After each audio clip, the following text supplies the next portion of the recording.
We're live. Ready? Yeah. Come on. Yeah. Hi, everyone.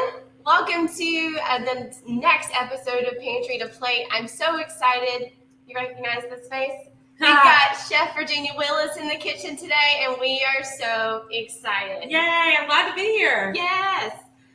All right, so got a lot going on today. September is a better breakfast month, so we're going to be talking about some balanced breakfasts. Not a good word. And Virginia is going to show us some of her favorite recipes. Yes. Thank you so much for having me today. So y'all, I'm super excited. I'm going to share with you 3 recipes for better breakfast. That's not easy to say 3 times fast, is it? Right? And we got some helpful hints and techniques throughout. Yes. All right. So the first thing we're going to start with is sweet potato grits. And this is one of your favorites. This is my favorite recipe. I've been making it for years. And when we first started talking, I said, can you please make sweet potato grits? Yeah. So here's the deal. I was actually in a restaurant in Chicago, of all places, the first time I had sweet potato grits. Really? In Chicago? Exactly. So it was a Southern style restaurant. Jimmy Banos has a great restaurant, and Heaven on 7. And I had sweet potato grits, and it was for the first time. And for a Southerner to have sweet potato grits for the first time in Chicago, but it was like that is very off brand. Yeah. How did this happen? So it's super easy. So what we have here, and Kristen actually taught me this. I love this. So we're going to use sweet potatoes, but you can use 2 different kind of grits. So you could use stone ground whole grain grits. Now, those take about an hour to cook. So if you're like me and don't want to wake up an hour early to cook your breakfast, what you can do is you can use quick grits or instant grits. And if you're using quick grits or instant grits, then you could use something that cooks something that's pre-cooked, yes. Right? And if you're using the stone ground grits, what you can do is you can grate the sweet potato into the raw stone ground grits, and then they will cook in that hour. Yeah. So we're gonna take a couple of curves. Yeah, we're gonna save a little bit of time, especially with the really quick cooking grits. So what we did was we diced up the sweet potatoes, and we. Oh no, sorry. Yeah, you're good. We not yet. Diced up the sweet potatoes and cooked them in the microwave. So it takes about 5 minutes, depending on the strength of your microwave, and then you can mix those into your cooked grits on the stovetop.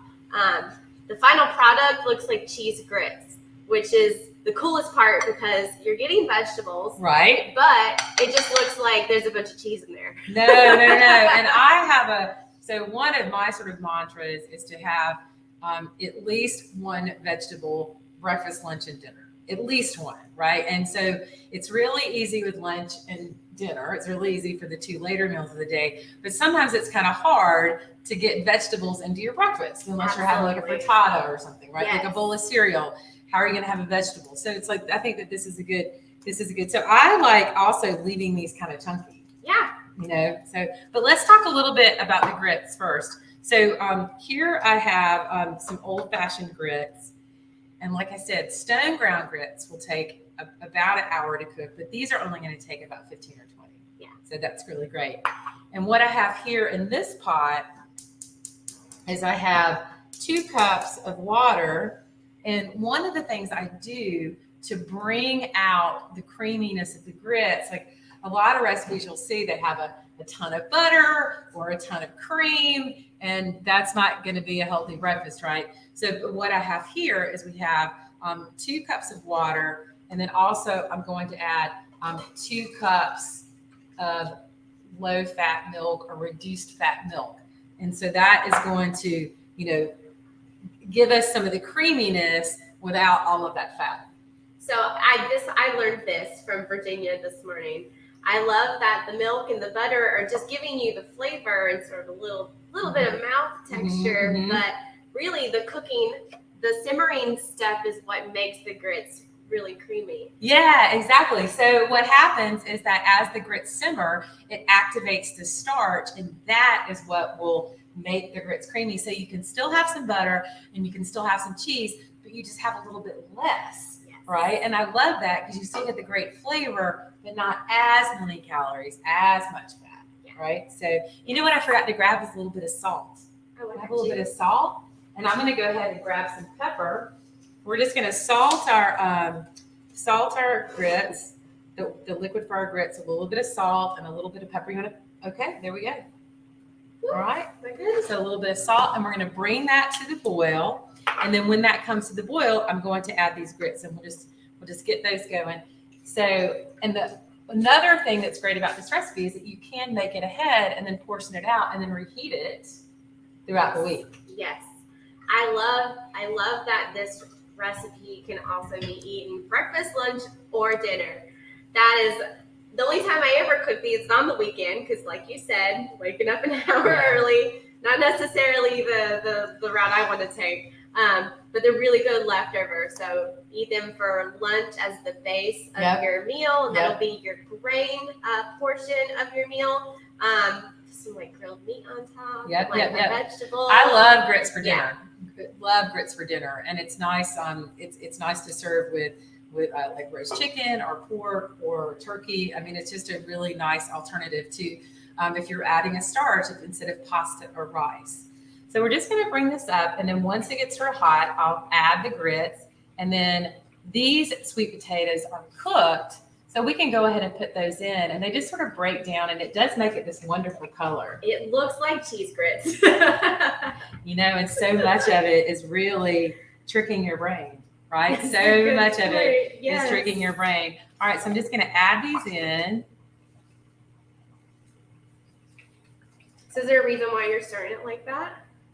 Just slowly? Yeah. Making sure that you're moving it the whole time you're adding the grits. Exactly. Thanks for pointing it out. So the deal is if I were to pour that whole bowl in one fell swoop, the starch would set on the outside, and I would get what I call a grit rock. You get a big old grit rock, which who wants a grit rock, right? Nobody wants a grit rock. Nobody.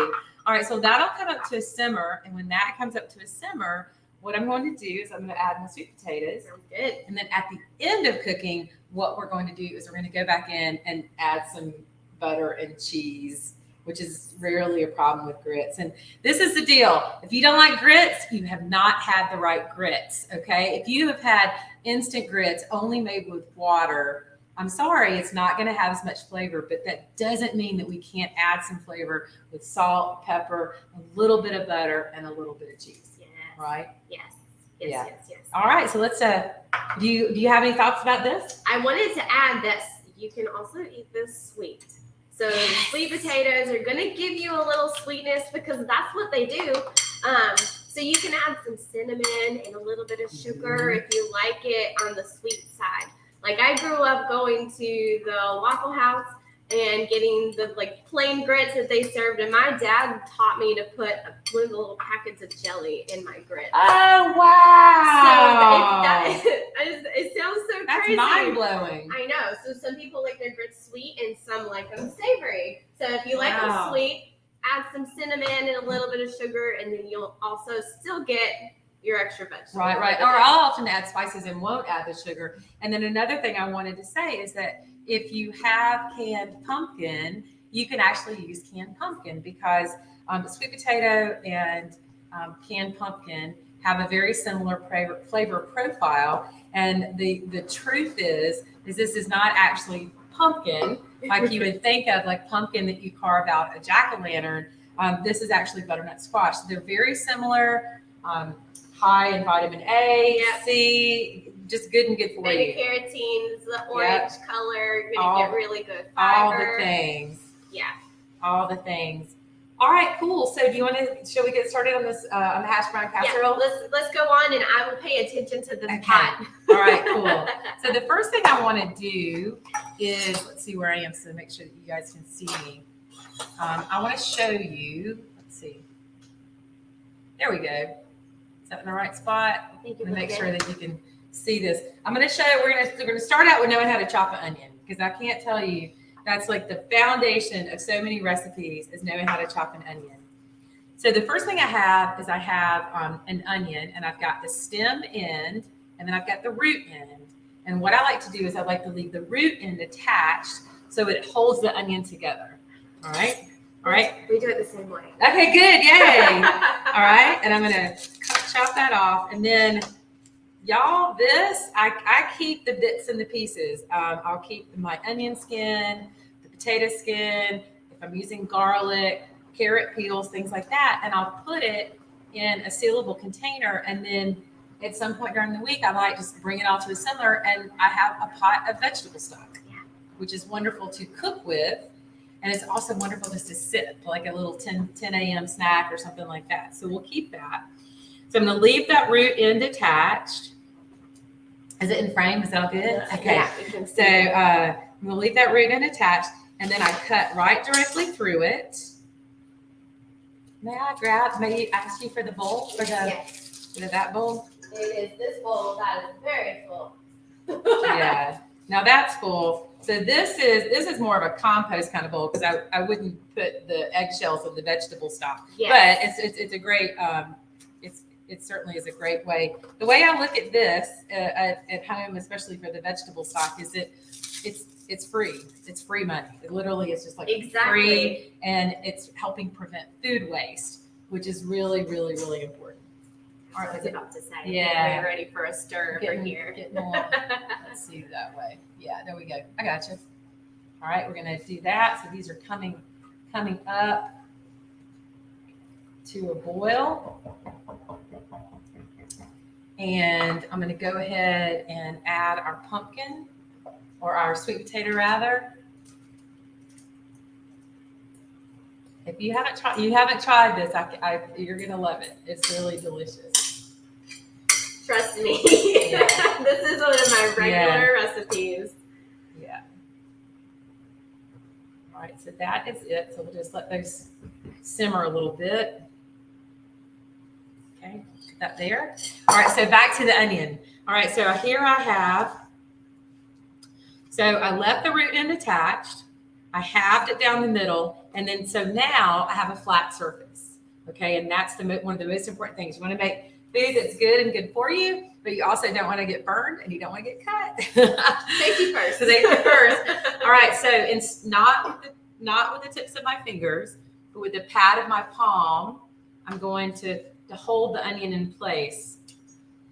And the tips of my fingers I'm not using because if my knife were to slip, I might cut the tips of my fingers. But the pad of my palm is strong, right? And so I'm less likely to cut myself.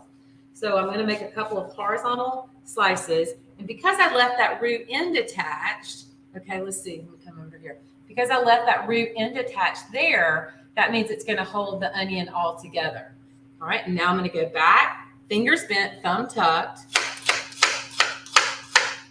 And then all I have to do is go back across and I have the chopped onion. So this is going to be the base for our Hashbrown Casserole. And I'm using frozen hash browns. Okay, so we're using frozen hash browns. And grab a skillet. Right here. Yeah. All right, let's move this one over, maybe. There. Yep. All right. So here we go. All right.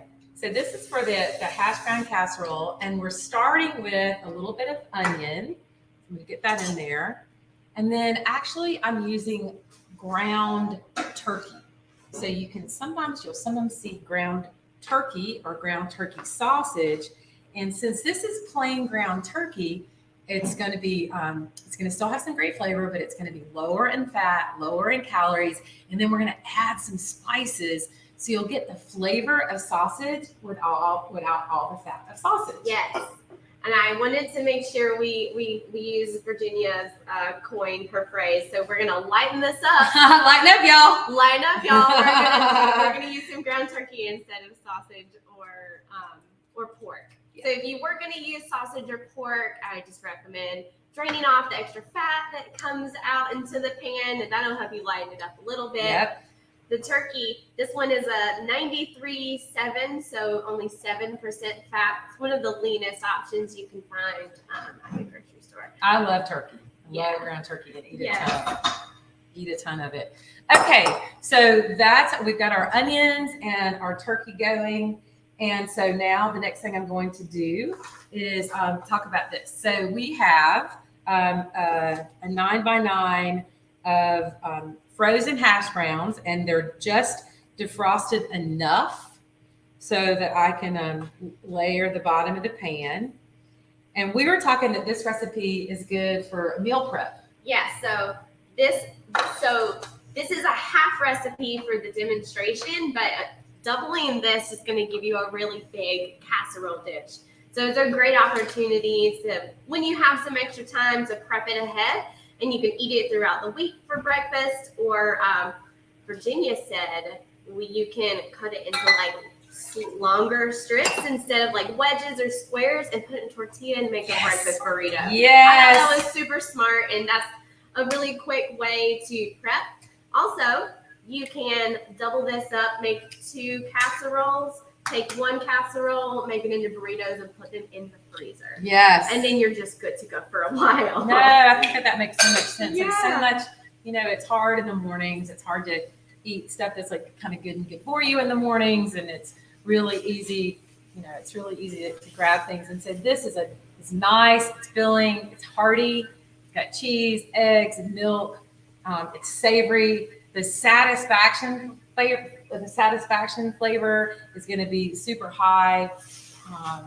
It's a classic recipe, so we're just lighting it up a little bit with the turkey. But really important, like, components of a good breakfast always includes protein. We often miss that part when we're doing quick breakfast. Right. So we're doing like a cereal and a milk. You're gonna get some protein from the milk, but not really enough to tide you over until lunchtime. So this dish has got the milk and the eggs and the turkey. It's gonna be all really good protein. So fill you up.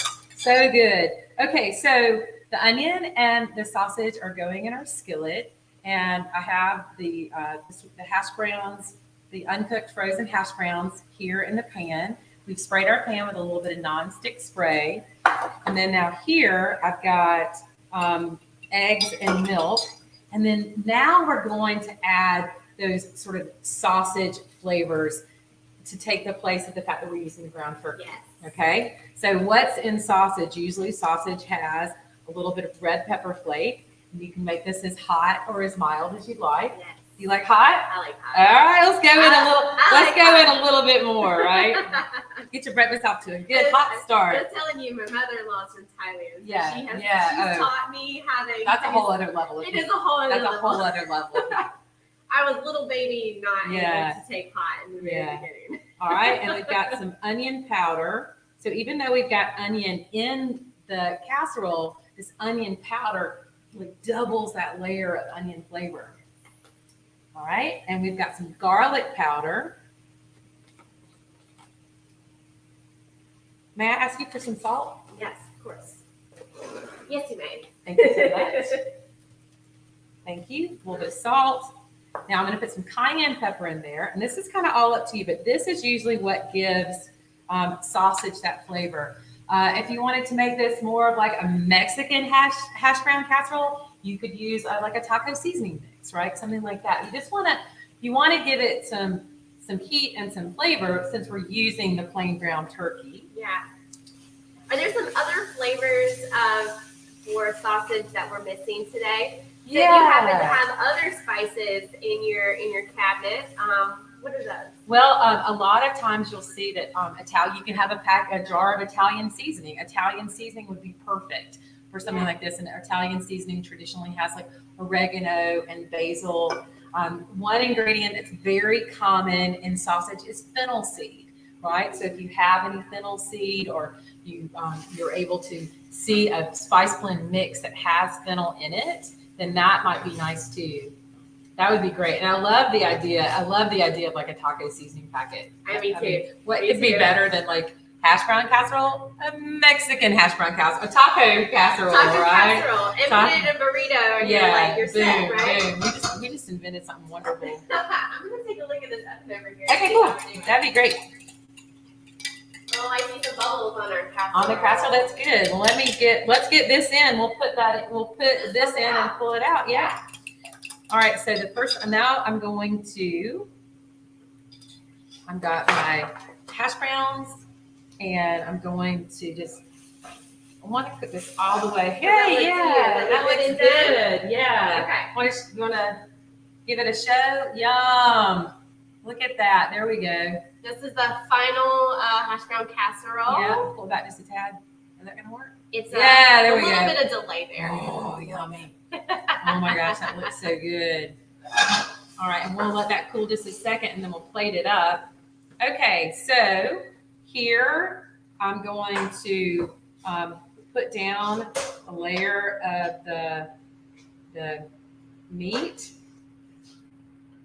And I'm also going to put down some of the cheese. So about half the cheese. So we've got a layer of cheese in the middle.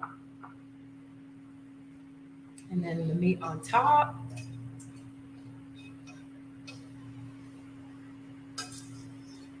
Yum. Yeah, not much wrong with that, right? I could see some spinach mixed in here for some extra veggies. Yep. Any other ideas? Oh, I'd love roasted. You could put some chopped red pepper. That would be nice in there. I love the idea of spinach. I hadn't met a collard green I didn't like. I'd put some collard greens in just about anything. Yeah. All right. And then so now we're gonna pour over the egg mixture. Make sure you get all those spices at the bottom. And then we'll put this cheese on top. And you could make this ahead without baking it as well, right? So you could make this ahead, make it without baking it, and then when you're ready to go, just want to pull it out of the refrigerator, let it come to room temperature before you pop it in the oven. That's the best tip. Yep. You don't want to put it cold into the oven. No. All right, let's go. So that's gonna go in our oven. I'll take Got it. that? Yep. Let's get those sweet potato grits to start. Okie dokie. Okie dokie artichoke. Teamwork in the kitchen here today. So you can see how they're starting to thicken up. Oh, well, now you can see how they're starting to thicken up. Not quite, but almost. All right, so we're going to keep those going. Let me see here. That burner is off, so you turn back on. Yeah. All right, so we're going to let that keep going. And I'll get started on our last recipe. Does that sound like a plan? Sounds great. I think we're doing great on time, too. Oh, yeah, we're doing wonderful. Well, I'm so excited to be here because I've been involved with the Atlanta Community Food Bank for, 12 years maybe. I'm not even certain how long. And we're honored to have such an amazing food bank. The Atlanta Community Food Bank is one of the leading food banks in the whole entire country, which is a blessing and a sadness, right? It's a blessing and a sadness, but there's so much good work that comes out of here. And I'm honored to be here. Thank you. For Yeah, very much. We're so excited to have you here. It's been a long time coming. We have been trying to put this together for more than a minute. More than a minute. That's for true. That's for true. Awesome. All right. So our last recipe of our better breakfast, and then we're going to serve it all up so you can see everything, is a baked oatmeal. I love the idea of a baked oatmeal. Me too. Right. Also a good meal prep recipe and very portable. So if you're in a hurry, you can take it with you on the go. No, super right. So there's a lot of different ways. So oatmeal is good and good for you. And I remember once upon a time, I thought I didn't like oatmeal, but I only liked oatmeal when it had like a ton of cream and butter and sugar. And I really did have to train my taste buds away from that. Right. So it's of course it's easy to like something that's good for you when you pound it with butter and pound it with sugar and then, maple syrup or, pancake syrup on top. But what we're going to do here, we're going to bake it, gives it some toothsomeness, gives it some texture, and then serve it with fresh or frozen fruit, canned fruit, and nuts. But you get the sweetness from stuff that's good and good for you. Exactly. Right? You don't have to pack it full of sugar. Think about what you're going to eat it with. No, this is true. This is true. May I ask you for that bowl, the bigger bowl, or that maybe the clear bowl? This one. Can you reach it? There we go. Almost. I think it's big enough. Sorry, I didn't grab that. That's all right. Okay. So here we have some oats, and there's a lot of different ways There's a lot of different ways to see oats. You'll see old-fashioned oats. You'll see whole grain oats, the steel cut oats. But you're explaining to me this morning that all of them are whole grain.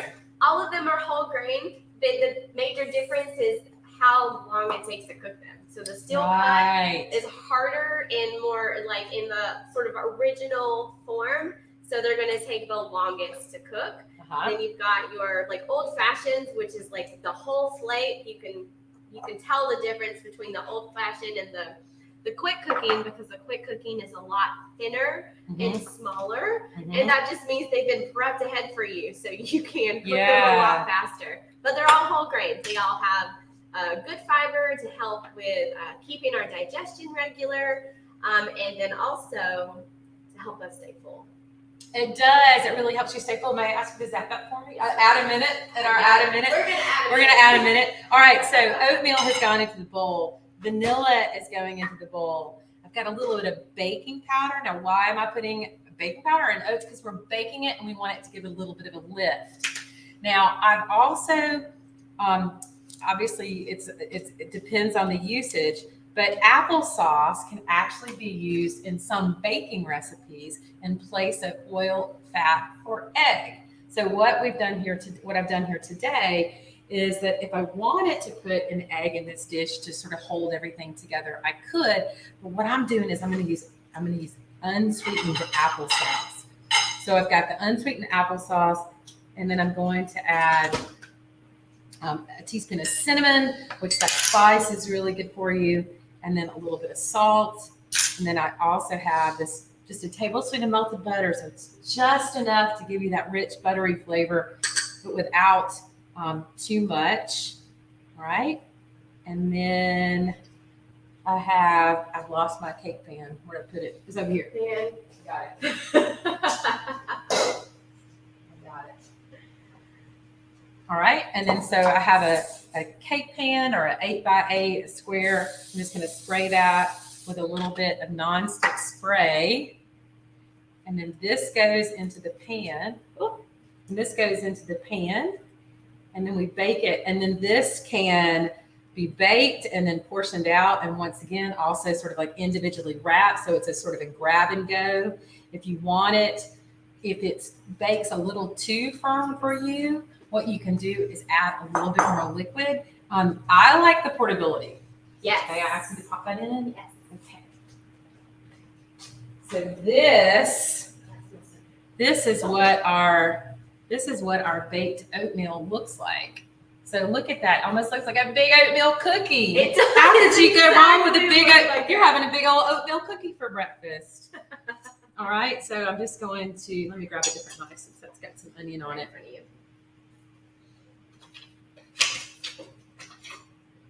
No.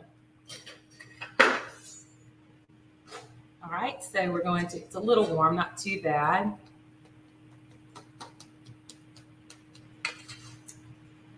Cut that. So this would easily make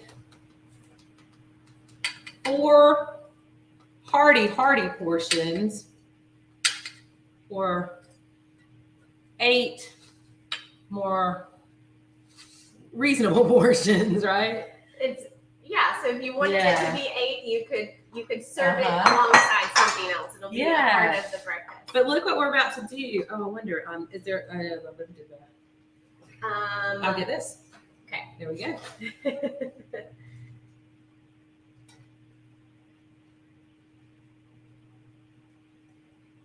This takes a lot of concentration to make sure it comes out of the pan properly. I'm going to say, I'm not too sure I'm going to be able to manage this one.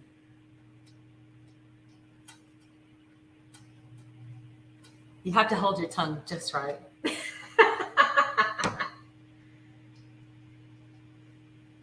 All right, so I'm going to do 2 because we can. That's what I would love for my breakfast. Okay, so we've got the oatmeal, and like I said, this could, if you can, I mean, look how portable that is. So that's actually a pretty little durable thing. All right, so we've got the oatmeal, and then you can use fresh or frozen fruit, which is wonderful, right? So if you've got some frozen fruit, that would be nice, or fresh, and then we've got some peaches here and strawberries. and berries. Yum. Look at that. Doesn't that look great? Yeah. And then we've got some nuts and all these like heart healthy oils, and they're, nice and flavorful. Just put some walnuts on top. All right. And then I can't help myself. There we go. So there we go. Bon appetit, y'all. How about that? Yay. We got it. We see it. It's a lag. There it is. There we go. There we go. There we go. Yeah, there we go. Yay, y'all. So there we go. There's our baked oatmeal with walnuts and strawberries. So that's our first dish. And this looks like we're good to go here. It does. Right? So we're going to add the cheese and the buttercream. Cheese and butter. Cheese and butter. All right. So I'm going to add just that 1 tablespoon of cheese the 1 tablespoon of butter. And then we've got some Parmesan in there. Oh my gosh, I could dive head first into this. Yep. Pretty much. Not a problem. Not a problem whatsoever. All right, you want to taste. You always want to taste and adjust your seasoning with salt and pepper. I tell you what, this looks like it needs. It looks like it needs a fried egg on top. That would make it the perfect balanced breakfast. That would be an Where's the protein? There you go. Fried egg on top. Fried egg on top. Oh, look at that. Look at that. So good. All right, so we've got these big, yummy hunks of sweet potato, and the cheese is in there. We're just going to give you a big old bowl of grits, because who doesn't want to start their morning with a big old bowl of grits for breakfast? Yay! There we are. My favorite. There you go. Let's go this way, too. Look at that. Whoa, look at that. Isn't that awesome? Oh, my God. This is for you, my dear. Oh, thank you. All right, I would gladly take it. All right, and then the Hashbrown Casserole. Here, I'll swap it out. We got this Hashbrown Casserole last up. Last but not least. Last up. So look at this. Look at that cheesy, yummy, meaty goodness right there. How about that? Whew, that serves one. No, I'm just kidding. Not really. Not really. So this is half. So technically that's what, 4? This is 4 servings. Yeah. So you could just cut that into 4s. Or like we were saying, you could just cut it into smaller, longer pieces and make a burrito out of it. I love that idea. I love that idea. Really you know what? I really might need, let me see if I can get this spatula out.